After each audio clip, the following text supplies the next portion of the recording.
ചില ഓർമ്മകൾ ഒരു പ്രത്യേക ഭംഗിയുണ്ട് അല്ലേ? എത്ര വർഷങ്ങൾ കഴിഞ്ഞാലും അത് മനസ്സിൽ അങ്ങനെ മായാതെ നിൽക്കും. ചലച്ചിത്ര നടി ശ്രീദേവിയെക്കുറിച്ച് ഓർക്കുമ്പോഴാണ് എനിക്കിപ്പോൾ അങ്ങനെ തോന്നാറുള്ളത്. എത്ര മനോഹരമായ ഒരു പേരായിരുന്നു അവർക്ക് അല്ലേ? ശ്രീദേവി. പേര് പോലെ തന്നെ ദേവിയെ പോലെ സുന്ദരി. നമ്മളൊക്കെ ചെറുപ്പം മുതൽ കണ്ടു വളർന്ന ആ മുഖം, തമിഴിലായാലും തെലുങ്കായാലും ഹിന്ദിയോ മലയാളമായാലും എവിടെയും ആ ചിരി, ആ കണ്ണുകൾ, ആ ഭംഗി, അതൊന്ന് വേറെ തന്നെയായിരുന്നു. സിനിമയിൽ അവരില്ലാത്ത ഒരു കാലം നമുക്ക് ചിന്തിക്കാൻ പോലും പറ്റിയില്ലായിരുന്നു. ഒരുപാട് സിനിമകൾ, ഓരോ കഥാപാത്രവും നമുക്ക് പ്രിയപ്പെട്ടതായിരുന്നു. സദ്മയിലെ ആ നിഷ്കളങ്കയായ പെൺകുട്ടി, മിസ്റ്റർ ഇന്ത്യയിലെ രസകരമായ റിപ്പോർട്ടർ, ചാന്ദിനിയിലെ ആ സുന്ദരി, എത്രയെത്ര വേഷങ്ങൾ. നമുക്ക് ഇഷ്ടം തോന്നിപ്പോകുന്നത്ര സ്വാഭാവികമായി അവർ അഭിനയിച്ചു. എങ്കിലും അവരിലൂടെ നമ്മൾ കണ്ട സ്വപ്നങ്ങളും ആ ഓർമ്മകളും ആ ചിരിയും അതൊന്നും ഒരിക്കലും ആയില്ല. നമ്മുടെ മനസ്സിൽ ശ്രീദേവി എന്നും ജീവിച്ചിരിക്കും. ഒരുപക്ഷെ അതായിരിക്കും അവർ നമുക്ക് തന്നിട്ട് പോയ ഏറ്റവും വലിയ സമ്മാനം. ഇന്ത്യൻ സിനിമയിലെ ആദ്യത്തെ വനിതാ സൂപ്പർ സ്റ്റാർ. ഇതായിരുന്നു ശ്രീദേവിയുടെ ഏറ്റവും വലിയ നേട്ടം. പുരുഷ താരങ്ങൾ അടക്കി വാണിരുന്ന ഒരു കാലത്ത് ഒരു നായിക എന്ന നിലയിൽ സ്വന്തം താരമൂല്യം കൊണ്ട് സിനിമകളെ വിജയത്തിലെത്തിക്കാൻ അവർക്ക് കഴിഞ്ഞു. സ്ത്രീ കഥാപാത്രങ്ങളെ കേന്ദ്രീകരിച്ചുള്ള സിനിമകൾക്കും വലിയ വിജയം നേടാൻ കഴിയുമെന്ന് അവർ തെളിയിച്ചു. അത് മറ്റു നടിമാർക്ക് പുതിയൊരു വഴി തുറന്നുകൊടുത്തു.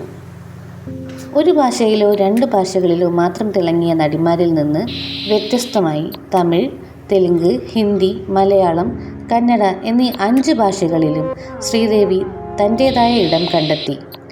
300-ലധികം സിനിമകളിൽ അവർ അഭിനയിച്ചു. അത് അവർക്ക് രാജ്യത്തിലുടനീളം വലിയൊരു ആരാധക വൃന്ദത്തെ നേടിക്കൊടുത്തു. ഏതു തരം കഥാപാത്രങ്ങളെയും അനായാസം അവതരിപ്പിക്കാനുള്ള കഴിവ് ശ്രീദേവിക്കുണ്ടായിരുന്നു. സദ്മ, മോം തുടങ്ങിയ ചിത്രങ്ങളിലെ തീവ്രമായ നാടകീയ വേഷങ്ങൾ, ചാൽബാസ്, മിസ്റ്റർ ഇന്ത്യ തുടങ്ങിയ ചിത്രങ്ങളിലെ ഹാസ്യവേഷങ്ങളാകട്ടെ, റൊമാൻറ്റിക് കഥാപാത്രങ്ങളാകട്ടെ, അമാനുഷിക കഥാപാത്രങ്ങളാകട്ടെ, എല്ലാത്തിലും അവർ മികവ് തെളിയിച്ചു. അവരുടെ കോമിക് ടൈമിംഗ് വളരെ മികച്ചതായിരുന്നു. സദ്മയിലെ ഓർമ്മ നഷ്ടപ്പെട്ട ഒരു യുവതിയായിട്ടുള്ള അവരുടെ പ്രകടനം ഏറ്റവും മികച്ച ഒന്നായി കണക്കാക്കപ്പെട്ടു.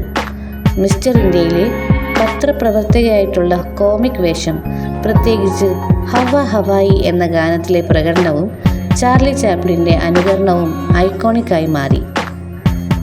ചാൽബാസ് എന്ന സിനിമയിൽ ഇരട്ട വേഷത്തിലുള്ള അവരുടെ പ്രകടനം കോമഡിയും ഡ്രാമയും ഒരുപോലെ കൈകാര്യം ചെയ്യാനുള്ള അവരുടെ കഴിവിനെ എടുത്തു കാണിച്ചു. ഏറ്റവും ഒടുവിൽ 2017 മോം എന്ന സിനിമയിൽ മകൾക്ക് നീതി നേടാൻ പോരാടുന്ന അമ്മയുടെ ശക്തമായ പ്രകടനം അവർക്ക് മരണാന്തര ബഹുമതിയായ ദേശീയ അവാർഡ് നേടിക്കൊടുത്തു. ശ്രീദേവിയെ തേടി നിരവധി പുരസ്കാരങ്ങൾ എത്തിയിട്ടുണ്ട്. അതിൽ 2013 പത്മശ്രീയും ഉൾപ്പെടുന്നു. ഹിന്ദി, തമിഴ്, തെലുങ്ക് സിനിമകളിൽ മികച്ച നടിക്കുള്ള നിരവധി ഫിലിംഫെയർ അവാർഡുകൾ അവർക്ക് ലഭിച്ചു. ഒരു ലൈഫ് ടൈം അച്ചീവ്മെൻറ്റ് അവാർഡും ഇതിൽ ഉൾപ്പെടുന്നു. 1971 പൂമ്പാറ്റ എന്ന ചിത്രത്തിലെ ബാലതാരത്തിനുള്ള പുരസ്കാരം കേരള സംസ്ഥാന ചലച്ചിത്ര അവാർഡ് ലഭിച്ചിരുന്നു. തമിഴ്നാട് സംസ്ഥാന ചലച്ചിത്ര അവാർഡുകളും നന്ദി അവാർഡുകളും ശ്രീദേവി കരസ്ഥമാക്കിയിട്ടുണ്ട്.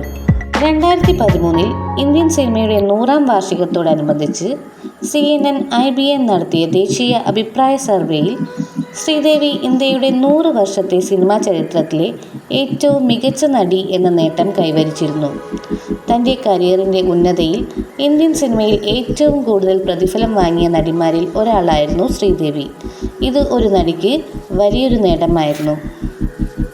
ബാലതാരത്തിൽ നിന്ന് നായികയിലേക്കും പിന്നീട് വിജയകരമായ തിരിച്ചുവരവിലേക്കും നീണ്ട 50 വർഷത്തോളം അഭിനയ രംഗത്ത് അവർ സജീവമായിരുന്നു.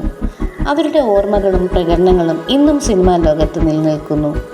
നായിക കഥാപാത്രങ്ങളെ സിനിമയുടെ കേന്ദ്ര ബിന്ദുവാക്കാൻ അവർക്ക് സാധിച്ചു.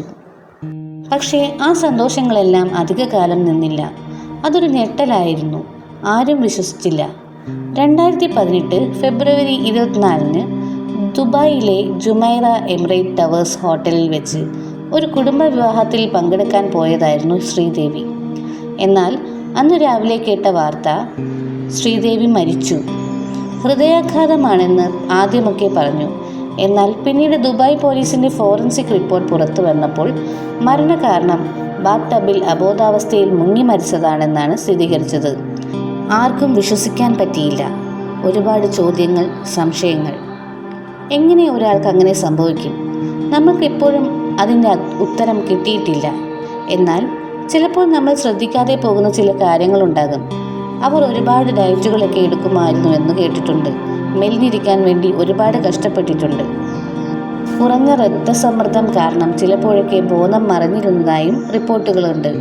ഒരുപക്ഷെ അതായിരിക്കുമോ ഈ ദാരുണ സംഭവത്തിന് പിന്നിൽ? ആർക്കറിയാം. ഏതായാലും ആ ഞെട്ടലിൽ നിന്ന് ഇപ്പോഴും നമ്മൾ ആരും പൂർണ്ണമായി മാറിയിട്ടില്ല. ഇന്നും അവരുടെ സിനിമകൾ കാണുമ്പോൾ, ആ മുഖം കാണുമ്പോൾ ഒരു വിഷമം തോന്നും. അവർ ഇവിടെ ഉണ്ടായിരുന്നുവെങ്കിൽ എന്ന് നമ്മൾ ആഗ്രഹിച്ചു പോകും. ശ്രീദേവി വെറുമൊരു നടി മാത്രമായിരുന്നില്ല. അവരുടെ പ്രതിഭയും സൗന്ദര്യവും ആരെയും ആകർഷിക്കുന്ന വ്യക്തിത്വവും കൊണ്ട് പ്രേക്ഷകരെ കീഴടക്കിയ ഒരു പ്രതിഭാസമായിരുന്നു. അവരുടെ അപ്രതീക്ഷിത വിയോഗം ഇന്ത്യൻ സിനിമയിൽ നികത്താനാവാത്ത ഒരു ശൂന്യതയാണ് ഉണ്ടാക്കിയത്.